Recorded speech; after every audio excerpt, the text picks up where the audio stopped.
Welcome, ladies and gentlemen, to Truth on the Tracks. I'm Brandon Turbeville, your host. Tonight is August 24th, 2015. The show is being pre-recorded on August 23rd, so bear that in mind tonight as we cover the news. Things can change quickly in the field. Again, I'm Brandon Turbeville, your host. You can catch Truth on the Tracks here every Monday night at 9 p.m. Eastern Standard Time, ucy.tv. You can also catch the show being rebroadcast every single night on ucy.tv. Just go to the website, ucy.tv, check the show schedule, and you can see the rebroadcast times. Also, we'll have the archive version of the show up at brandonturbeville.com.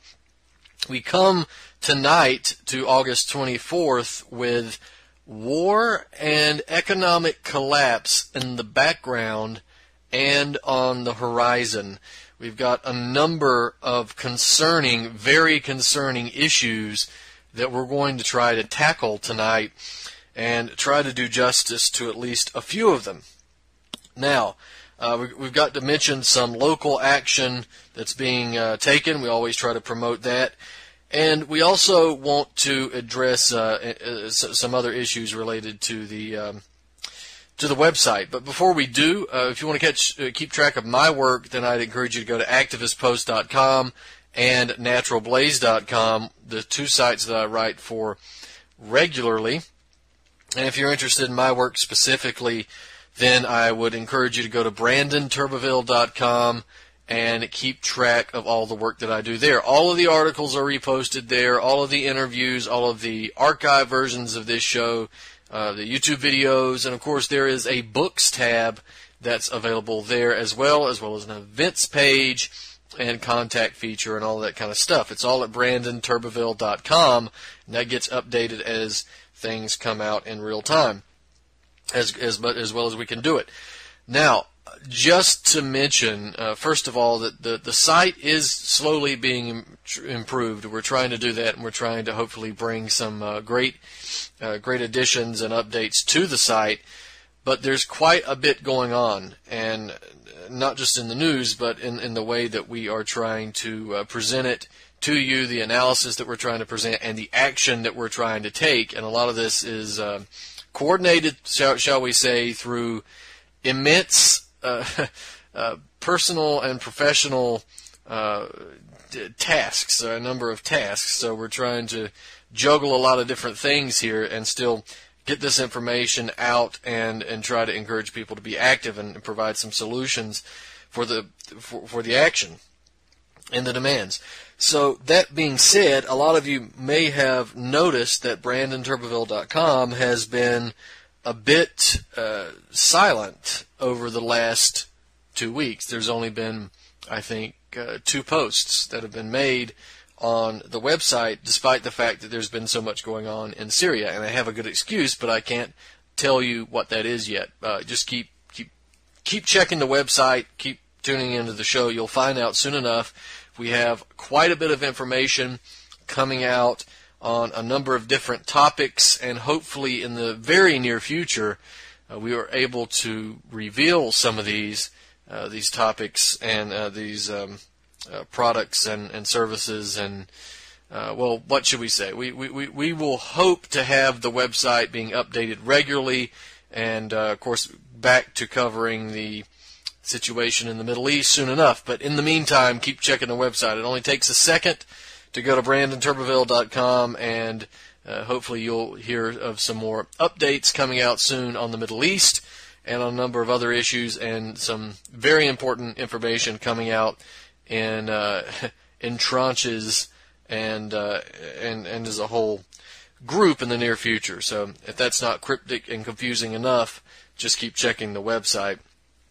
Now, the actions that we've got coming up. We should mention that yesterday, which would be your Saturday if you're listening on August 24th, so we're talking about August 22nd here, there was a protest in Columbia, South Carolina, outside of the Planned Parenthood office that's located in Columbia. And there were a number of protesters that were there holding up signs regarding the selling of baby parts, essentially.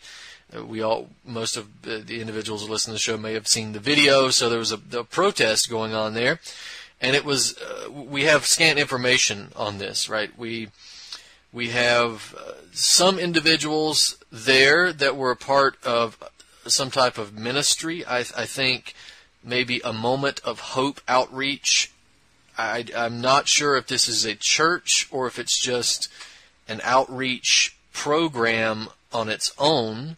I think they have a website that might be amoh.org, I believe. We'll try to get that for you soon. But these were some of the individuals who are there. Lots of individuals turned up that were not a member of a Moment of Hope. These were individuals, private individuals, individual citizens who came out to express their opposition to the murdering of children and then profiting off of their body parts.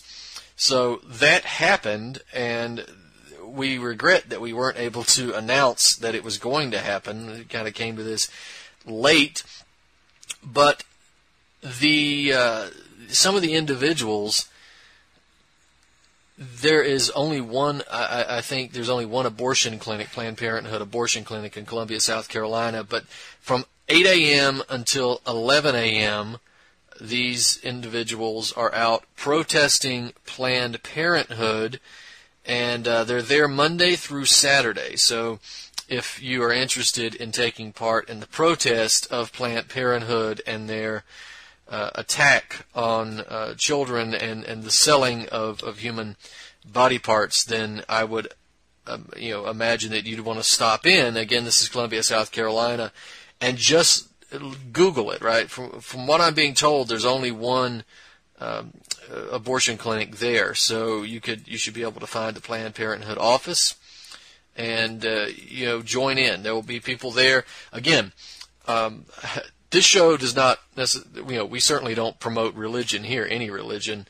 but we work with anybody of goodwill, and you don't have to be the churchgoer, a Christian, or a member of any organization at all. You don't have to be a member of an anti-abortion organization. You just have to be a person who's interested in this stuff.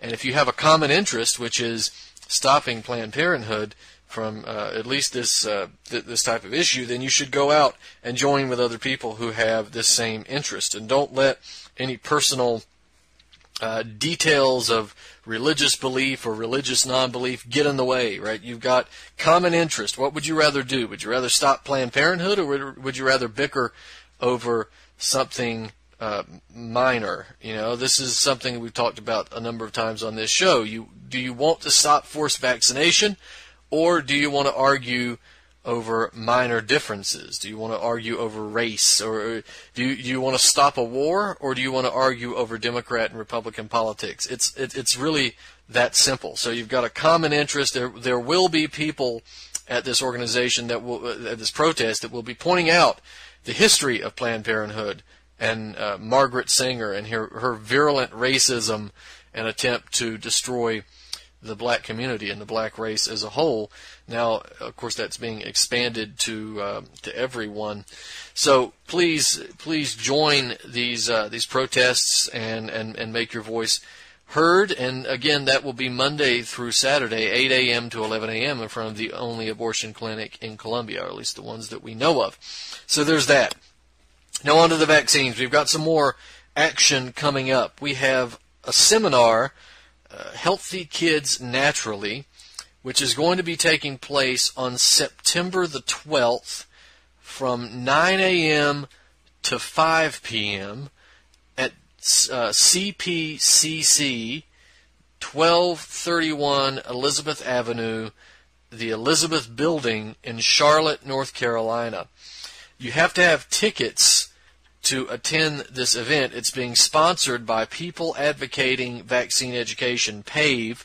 The two individuals that founded PAVE and work with PAVE have been on the show. It's also being sponsored by Dillon Natural Health and Zettel Family Chiropractic. You have to have tickets. It's $49 if you buy them before August 31st. It's $59 if you buy them from September the 1st to September the 10th. Receipts will be sent, and you do need to check in at the event. If you don't receive a receipt in a couple of days of paying the fee, then contact PAVE, and you can contact PAVE at wearepave@yahoo.com.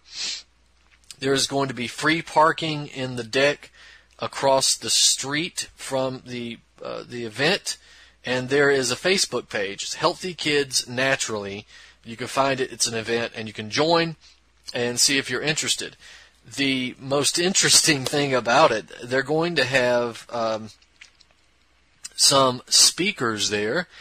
There's going to be 8 natural health care practitioners. They're going to speak on ways to maintain health without the use of vaccines. It's an adults-only event, so you got to be 18 and over, so no screaming kids to interrupt the talks. So that should be pleasant. Check-in starts at 8:30 a.m.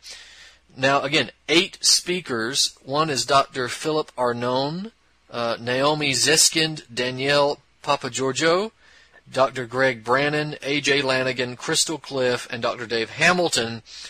But the keynote speaker will be Dr. Andrew Wakefield. And if you've ever had a chance to see Dr. Wakefield speak, I personally have not at this point, but I've heard a great speaker, and this is quite the presentation. So if you're able to see Dr. Andrew Wakefield on September the 12th, 2015 in Charlotte, North Carolina, then please do so. Again, there are tickets, but it would be well worth it. There's a lot of speaking going on at this event, so please go check it out. There's going to be light refreshments provided by Healthy Home Market, and all of that kind of thing. So please go check it out, and if you're interested, go. If you can't find the Facebook invite or Facebook invitation, Facebook group event to figure out if you want to go or not, just look at the details, follow it, and you don't have a Facebook account, then email wearepave@yahoo.com. WERPAVE@yahoo.com. Okay, enough with that. We need to move on to the events that are taking place now. And since I just mentioned the vaccines, let me address the vaccine issue briefly, and then we'll move on to other things and maybe even bigger things. I don't know. So we have this recent propaganda attempt coming out of the mainstream media by organizations like Time and Huffington Post, the usual suspects. And we see this propaganda. The first place that I saw it personally was Time magazine. But we see this propaganda. It pops up in Time, and all of a sudden, immediately, it's repeated on every single major mainstream news organization. And it's the idea of how to convince an anti-vaxxer to start vaccinating. And the idea here is it all boils down to one thing, right? If you're a pro-vaccine person, and you want to convince someone who's anti-vaccine, then they're telling you not to argue the facts. And in fact, they actually say that. Don't argue the facts. Show scary pictures. That's what they want you to do. So you can read these articles and you can tell immediately what you're seeing is an instruction manual as to how to shame and bully and shout a person down as simply as a different take on the best and safest way to raise their children. And it's clear that the religion of vaccines and scientism now has the hallmark of any faith that is determined to spread itself, and that is the presence of evangelicals. The new vaccine evangelical movement is now being provided with a script sheet of what to say and what to avoid saying when they attempt to convert other people to their belief system. So like most religions, the goal among the leaders and the zealots is a world where differing modes of thought no longer exist, and where other opinions no longer force them to question the way they view the world. Now, we have this article like How to Change an Anti-Vaxxer's Mind by Jeffrey Kloger of Time, and that's a perfect example of this recent propaganda blitz that's been coming from the mainstream media. Kloger's article is, it was quickly copied and rewritten in the mainstream media outlets all across the country, and the real vitriol being found in the more trendy hipster markets, you know which ones I'm talking about, right? The trendy magazines and websites and the hipster magazines. Of course, they make their money by being nasty and snotty and arrogant. The recent propaganda push is being based on a study by researchers at the University of Illinois Urbana-Champaign, and it was published in the Proceedings of the National Academy of Sciences. It's not certain exactly how much time and effort was put into the study to discover what most undergraduate marketing students and any remotely successful politician or salesman or sociopath already knows. Basically, that scary pictures are more effective at convincing hordes of unthinking people of an idea, whether it's true or false, and it's more effective than facts, reasoning, or logic. So in other words, the study and the mainstream media have determined that it's best to go after the emotional vulnerabilities of the people who are either under-researched or on the fence or have been subjected to bullying and social pressure since hipsters and the cool kids realized it was the in thing this year to attack anti-vaxxers. Now let's look at this passage from Jeffrey Kloger's Time magazine piece. He says, quote, "That's a very noble goal, but it's also one of the things that makes it so bloody hard to change their minds on the topic of vaccines. Public service campaigns don't work, nor do one-on-one explanations of why the rumors about a vaccine autism link are wrong. In some cases, there is even a backfire effect. The greater the effort expended to persuade the anti-vaxxers, the more convinced they become that they're right. So it's clearly good news that researchers at the University of Illinois Urbana-Champaign may have at last come up with a way to cut the misinformation and get the truth across. Don't just tell parents to vaccinate their children. Show them what happens if they don't." So in other words, don't argue with them. Just show scary pictures, right? The hope is to catch somebody unaware or catch them in a weakened state or catch somebody who is unfortunately not as well versed on the subject and take advantage of that. So if you can't convince somebody by providing facts or logic and reasoning, there's always the chance that that person's just being irrational and they're not paying attention to reason. But there's also a very real chance that they're actually quite lucid and that you being armed with all your talking points and media-induced outrage and perceived intellectual superiority are simply wrong. And Kloger, in this article, he actually does make an important point. He says that most anti-vaxxers are unconvinced when confronted with the typical pro-vaccine argument.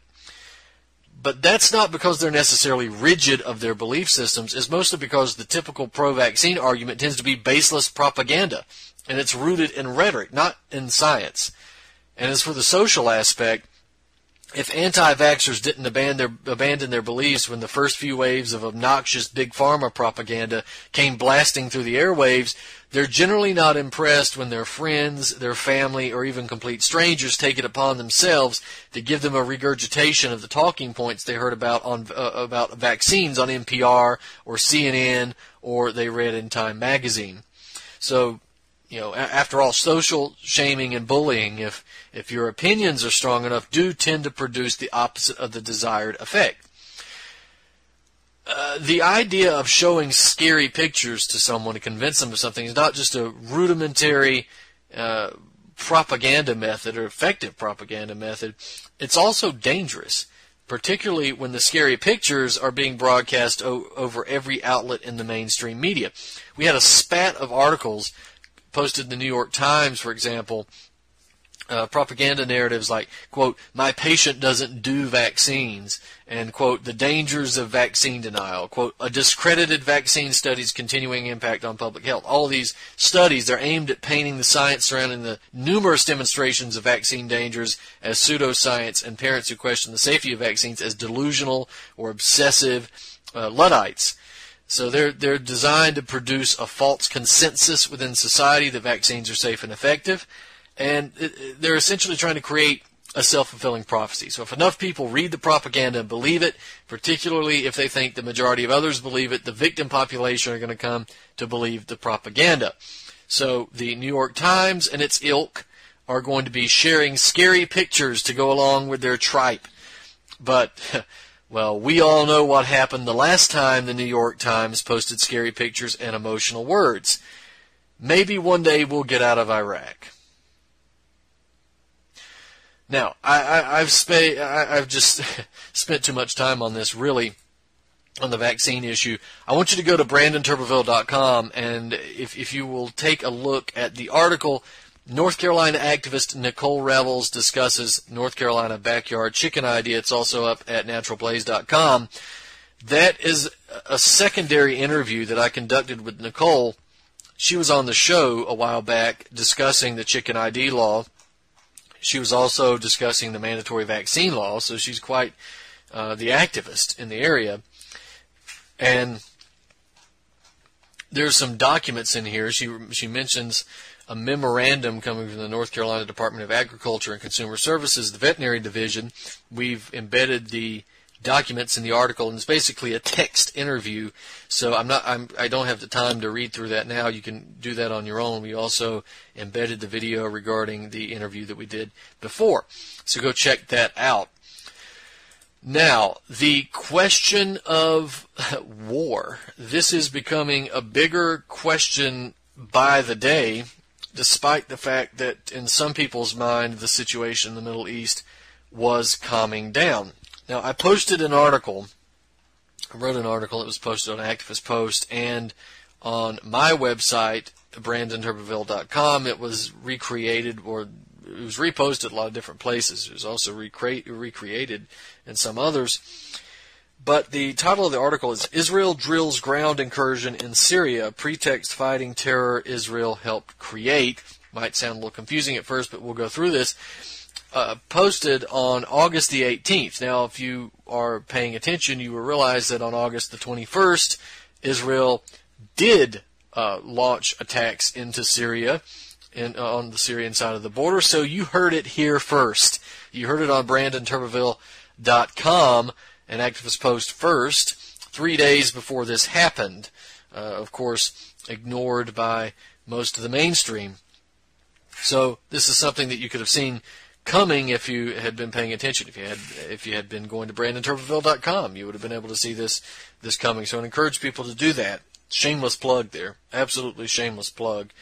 A little embarrassed at myself for doing that. But the article, again, Israel drills ground incursion in Syria. Pretext fighting terror Israel helped create. Has to do with the fact that the Israeli Defense Force, the days leading up to August 18th, appeared to be preparing for a ground incursion of Syrian territory in the Golan Heights area. And for those of you who know, there are questions about the Golan Heights issue. Who has control? Israel stole the Golan from Syria back in the 1967 war, so it's the occupied Golan Heights. But whatever, the IDF was planning to do, it was clear that the Israeli military was engaging in wide-scale maneuvers on the border with Syria on the prior Sunday. And these drills simulated an incursion into Syrian territory and the evacuation of Israelis currently residing in border towns. So we have reports coming from Ynet News, for instance, saying that the drills were focused primarily on a scenario of offensive operations inside Syrian territory. They're saying that the drills were based on the idea that there would need to be a response to possible action from the Syrian border, such as the infiltration of dozens of terrorists armed with anti-tank weapons, machine guns, grenades, light weapons into one of the communities along the border. And it's funny because all these terrorists, ISIS, al-Nusra, Jabhat al-Nusra, al-Qaeda, they all profess a hatred for Israel, but none of them have launched attacks against Israel. The exercises included possible IDF responses to these types of infiltrations, with troops firing at fixed points on the Syrian side of the border which they did. They ended up going live with this on the 21st. Officials said they expected a barrage of mortar bombs to be fired at communities in the Golan Heights during this type of scenario. And this is exactly what Israel used as a justification, right? Mortar bombs coming into the Syrian side of the border, or an attempt, at least, to do that. Now, commanders in the field, they said they put theoretical defensive plans into action, and they used aircraft, combat helicopters, alongside tank fire, artillery guns, hundreds of reserve fighters, etc., that participated in the exercise. This is the days leading up to the actual attack. The justification, again, for the concern of the Golan border area is that Iran has opened a new front against Israel on the Golan Heights. Well, Iran really hasn't opened a front against Israel openly. There is some support of some Palestinian liberation groups.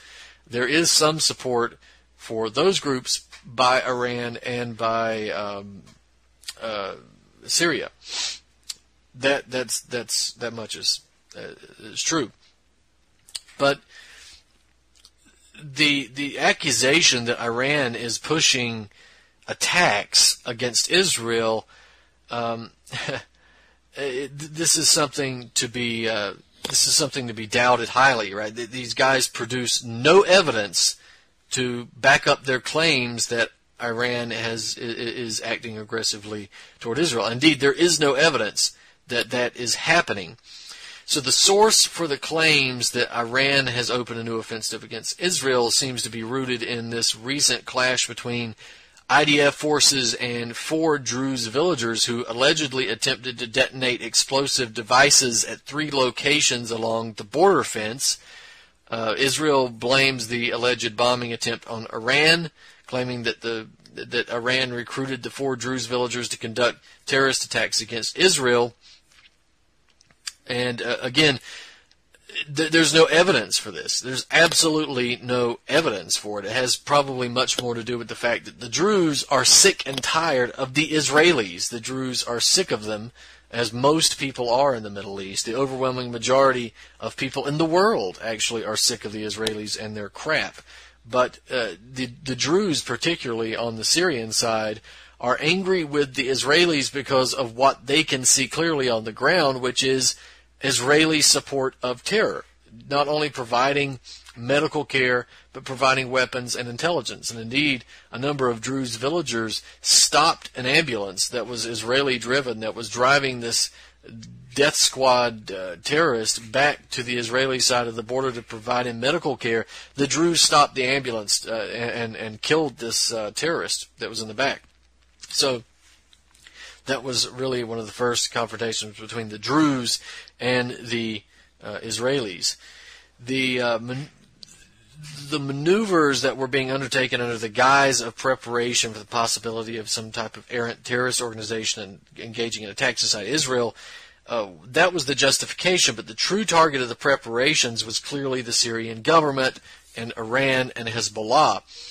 So we know that Israel has long supported the death squads, long supported ISIS, neither of whom have launched attacks against Israel, despite being located only miles away from the Zionist settler state.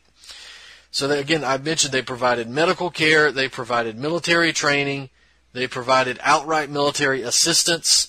The state of Israel has been a much better friend to Muslim terrorists than any of the regimes that it is accusing of being an enemy. So it's been well known for quite some time that Israel has been providing wounded Syrian rebels, and I'd say rebels in scare quotes, Syrian terrorists, with medical treatment inside Israel so they can continue the jihad against the secular government of Assad.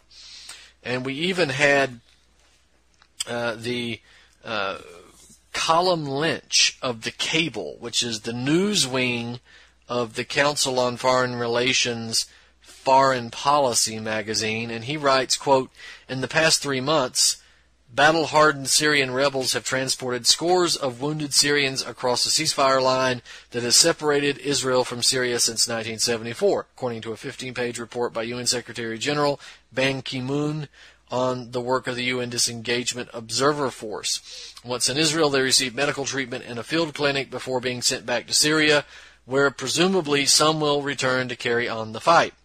UN Blue Helmets responsible for monitoring the decades-old ceasefire report observing armed opposition groups transferring 89 wounded persons from Syrian territory into Israel, where they were received by members of the Israel Defense Forces, according to the report. The IDF returned 21 Syrians to armed opposition members back in Syria, including the bodies of 2 who died. Now, later in that article, Lynch mentions the fact that Israel provided that type of medical assistance to Syrian death squads at least as far back as February, which was not last year, but the year before, so 2014. And that type of assistance was actually being provided even further back, although Lynch doesn't go any further than 2014. This is what Lynch has to say. He says that they provided the medical treatment for the death squads for at least a year, but we know, again, February 2014, Netanyahu actually visited the medical facilities in which the Syrian death squads were being treated and even posed for a photo op shaking hands with a death squad fighter. And more notable than even the medical services that are being provided is the fact that Israel has provided military support to the death squads in the form of artillery and Air Force bombing campaigns. These attacks have generally come after the Assad government seems to be making considerable gains on the ground against the death squads. And we had, for instance, on October 30th, 2013, Israel attacked and completely destroyed a Syrian air defense base in Snobar Jabla, which in Syria, which is located near Latakia. That's, of course, the port city on the coast of the Mediterranean.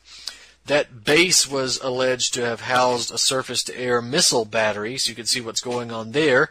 But that wasn't the only time where Israel had inflicted an injury against the enemies of ISIS during the course of the Syrian conflict, because we've got Israel launching attacks against Syrian forces and military convoys at least 4 times prior to the October 30th attack.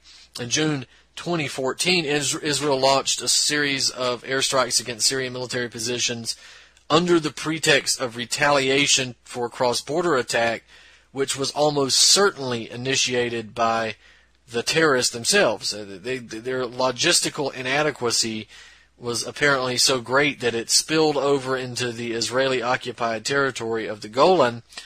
And given the questionable circumstances surrounding the incident that was used to justify the attack, the killing of an Israeli teenager by an alleged anti-tank missile, we'd have to, even question the story that was provided as justification. And then, of course, we had, in April 2015, Israel launching airstrikes on the Golan border with Syria in order to kill 4 Druze people who allegedly were attempting to place bombs along the border fence. And the recent uptick, as I mentioned earlier, in Druze animosity towards Israel comes as a result of open Israeli support of ISIS and the other related terrorist organizations. The occasional attack on Syrian territory is bad enough, but the fact is that Israel has apparently coordinated these attacks with the death squad directors on the ground so that they could provide air cover and diversions for terrorist swarming and jihadist invasions in the past. We had, again, let's go back to 2013. In May of 2013, we had WABC host and best-selling author Aaron Klein stating that Israeli airstrikes in Syria were closely coordinated with Turkey, which in turn helped coordinate the death squad attacks to occur at the exact same time as the Israeli airstrikes. So the sources coming from Klein were from Jordanian and Egyptian intelligence services. In other words, they had terrorists that were organized and directed by the CIA, funded by Saudi Arabia, trained in Jordan, and then shipped into Turkey, where they were funneled in through Turkey into Syria. And at the same time that the terrorists were invading through the northern part of Syria, the Israelis launched an attack near the Golan Heights as a diversion and as, well, obviously as a direct military confrontation. So that tells you that the level of coordination that NATO and Israel and the GCC have when it comes to these floods of monkeys coming across the border to attack civilized humans. Now, back as far as 2011, we had Israel being documented as hosting and directing a terrorist mercenary training camp inside the country in order to produce mercenaries that would be used in the Arab world. And we have the Israeli establishment not even really seeming to feel the need to hide its support for terrorism, right? In this specific instance, taking the form of mercenaries. But the Islamist terrorist trainers actually appear to be quite open about their efforts. You can see a 2011 report conducted by the Media Line, and this is an actual video you can watch. Media Line's an international news organization which focuses on the Middle East. We have this Araya O'Sullivan, who was able to film an Israeli-run terrorist mercenary training camp, complete with interviews, complete with on-scene narration, ample video footage of actual training taking place. So, as the report begins, you can see a multicultural group, right? We've got Arabs, Africans, Europeans, all kinds, dressed in typical Arab clothing. They're all dressed in typical Arab clothing. They're riding camels, taking part in tactical training. And O'Sullivan says the men on these camels have been training for the past weeks to operate in the Arab world. They dress as Arabs, even take a ride on a desert Ferrari, that's what they call a camel, and learn rudimentary phrases that will allow them to do their job.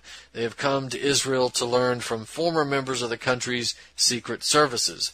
So they continue and they say, quote, on this training base run by the International Security Academy, Israel, they are tapping into Israel's unique experience in dealing with these threats and learning counterterrorism techniques in convoy and VIP protection. The changes in the Middle East may be dubbed the Arab Spring, but to continue with another metaphor, it's about to get hot. Out here, far away from prying eyes, a group of personal protection specialists have come to Israel to learn about the Israeli tactics.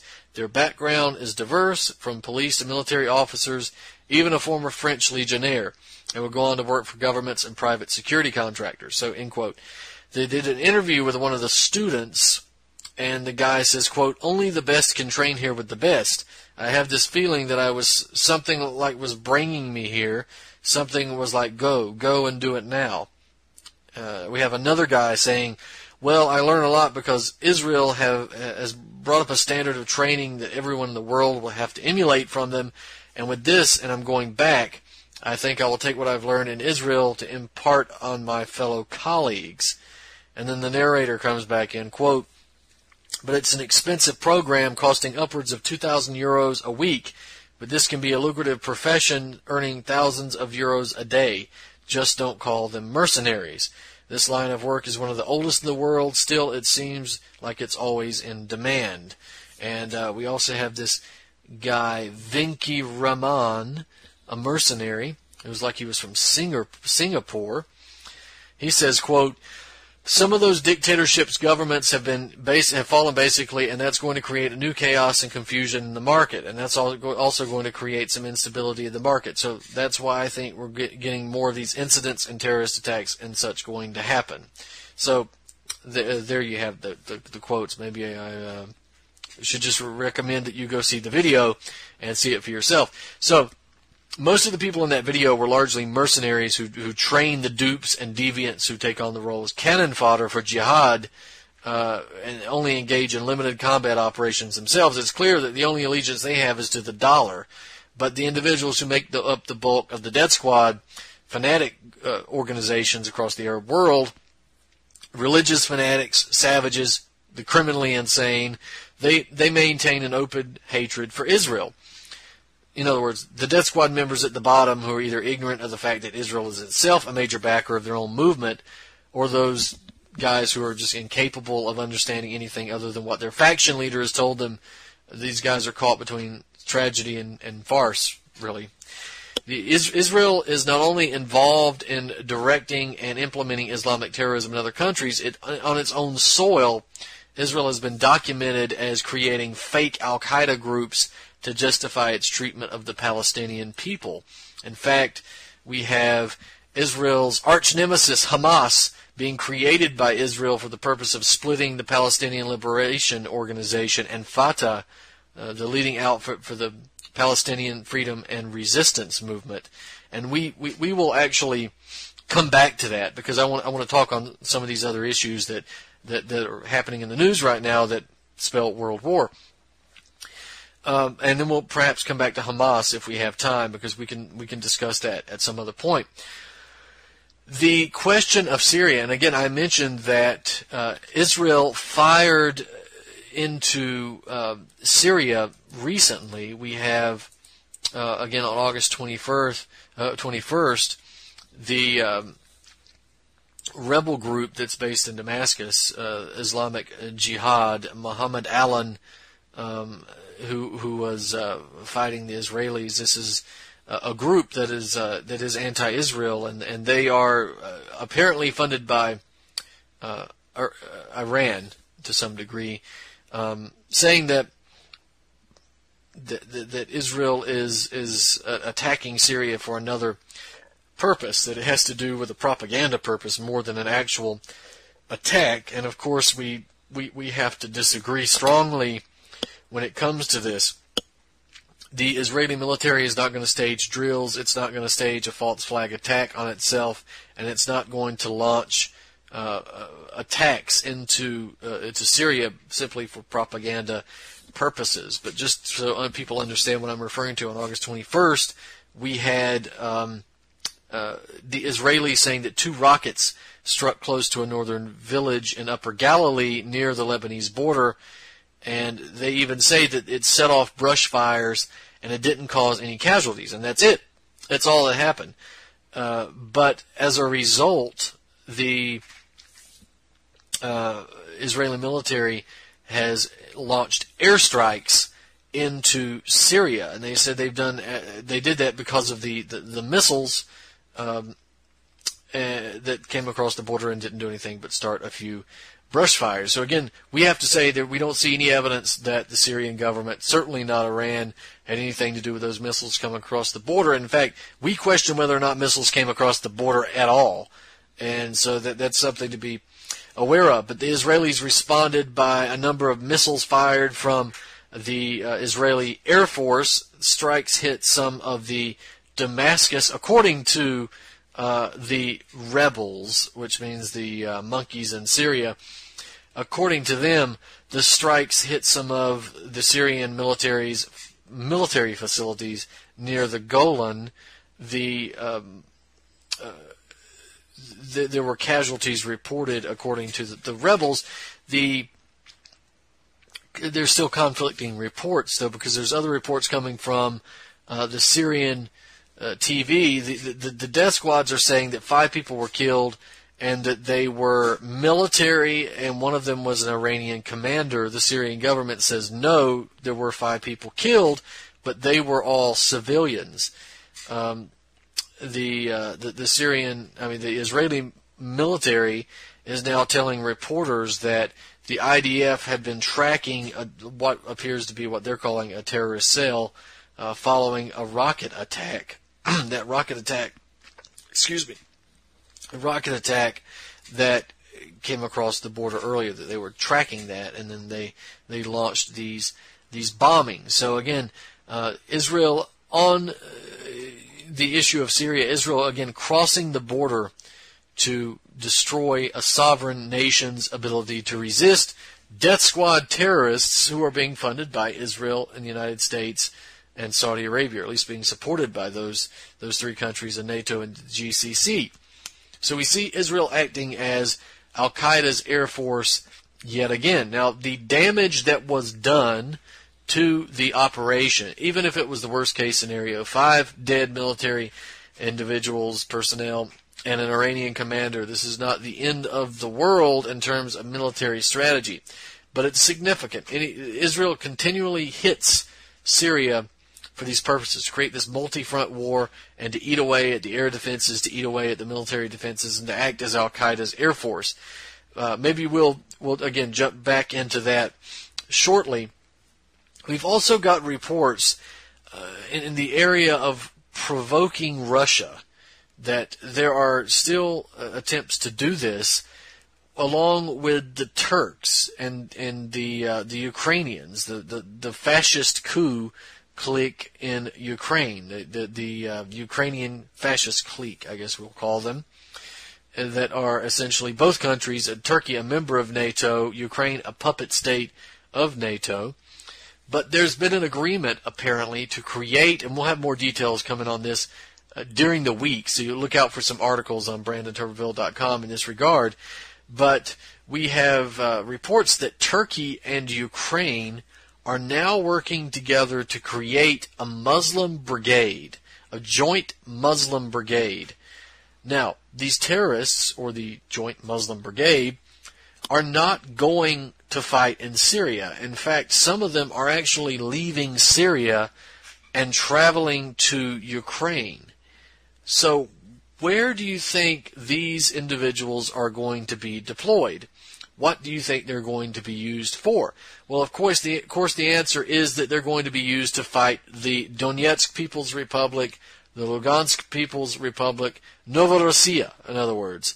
They're going to be used to fight these individuals, but even more importantly, they're going to be used to fight Russia.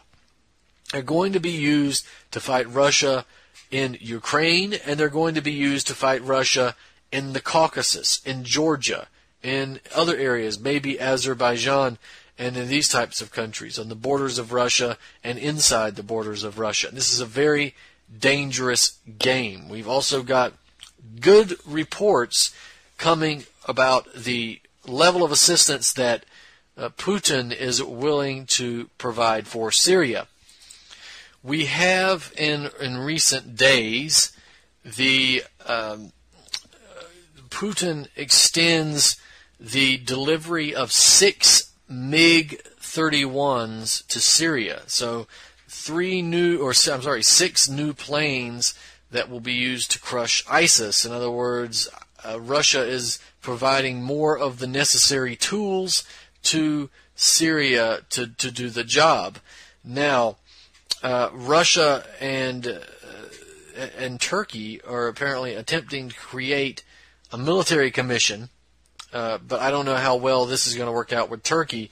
Regardless, Russian and because I don't want to confuse the issue. We'll come back to Russia and Turkey very soon, but the Russian officers are now being commissioned to share satellite intelligence with Syria, and that's good. That's good. They should have been doing this a long time ago. So congratulations to the Russians for sharing the satellite imagery with Syria. Congratulations for delivering the MiGs. This is what we need to see. Help mop up the terrorist death squads. So this is a good development. Now, we are also seeing reports that are now coming out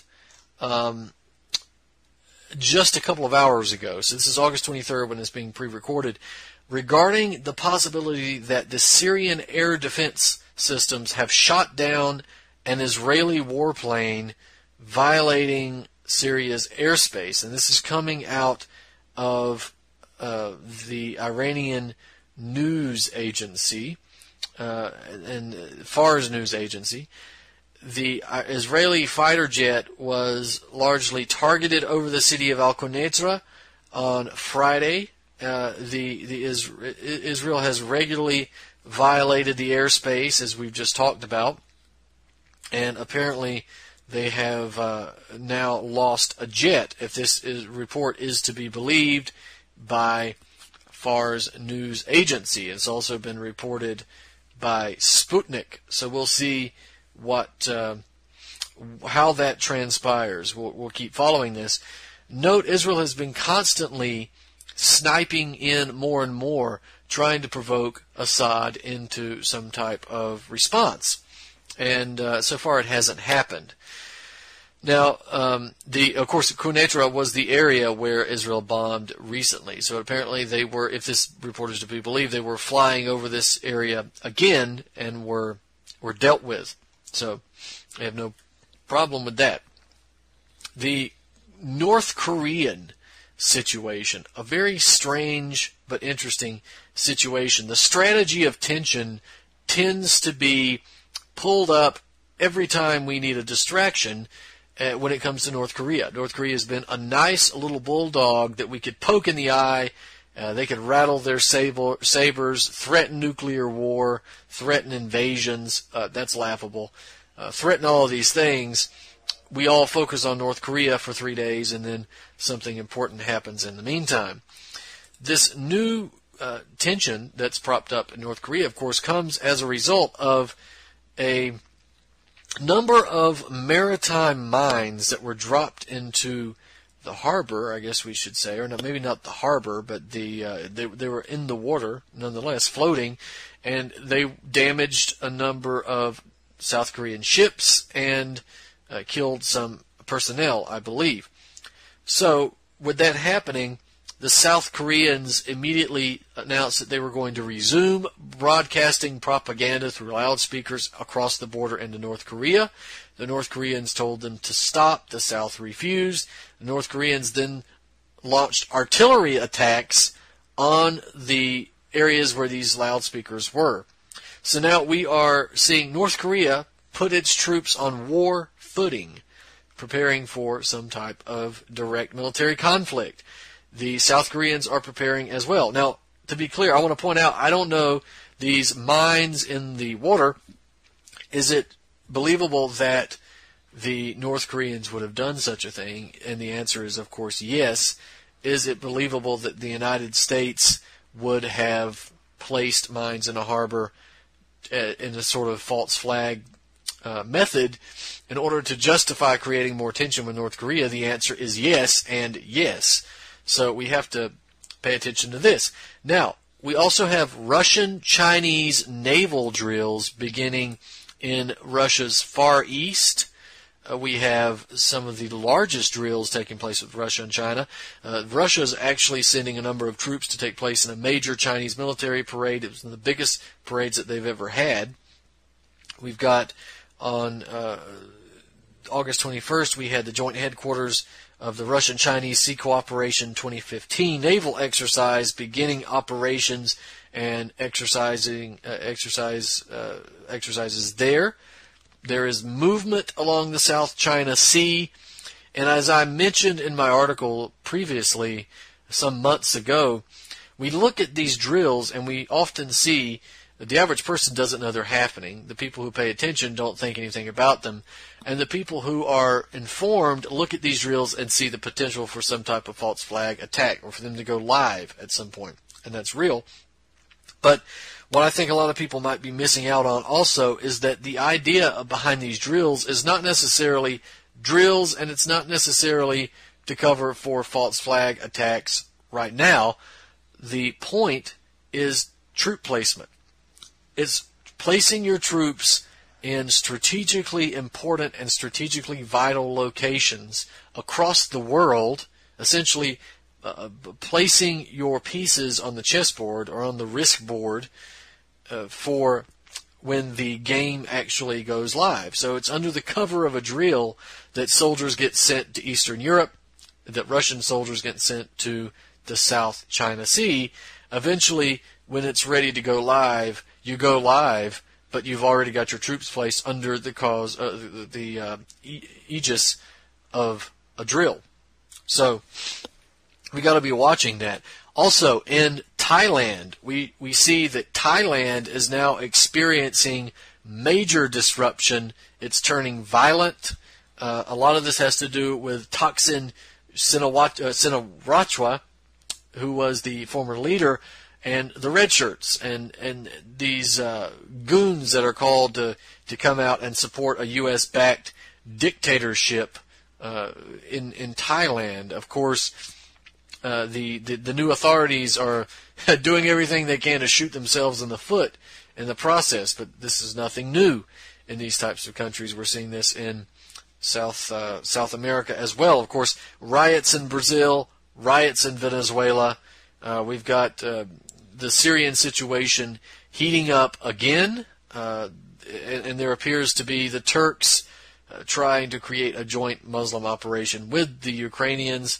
All of this is extremely dangerous, and it's all something to watch. So, for those of you who are out there, 2 points to those of you who are listening. 1, get active. Don't sit around on your ass. It's time to get up and speak out and to organize and to work together. I don't care what you are doing, do something, right? Try to do something and try to make it in the real world, not just the internet. Try to get out there and have an effect. Each one of you can have a major effect, and you should immediately begin to take advantage of that while you still can. Also, just on a side note, all fear-mongering and end-of-the-world talk aside, now would be the good time, both economically and otherwise, to make some preparations for economic collapse or some type of military disturbance or crackdown, police-state crackdown. So, again, without the end of the world, stop your life, cash in your 401k, and go live in a bunker talk, we just would like to caution that the situation is heating up. We are indeed going into September and October, very dangerous months for false flag attacks, for economic collapses, for foreign wars. So we must bear that in mind. Don't panic. Don't stop living your life, but make small inroads into making preparations for what we may have to go through. We may have to weather one hell of a storm here in the future. So bear that in mind. Also, the protests, the Andrew Wakefield conference in Charlotte, keep that on your radar. And ladies and gentlemen, we will be back next week with more information. Please keep going to BrandonTurbeville.com. It'll be updated again very soon, at least with the archives of this show. Lots of new information coming, very explosive, important information coming very soon. BrandonTurbeville.com. This has been Truth on the Tracks. I'm Brandon Turbeville. We'll see you next week.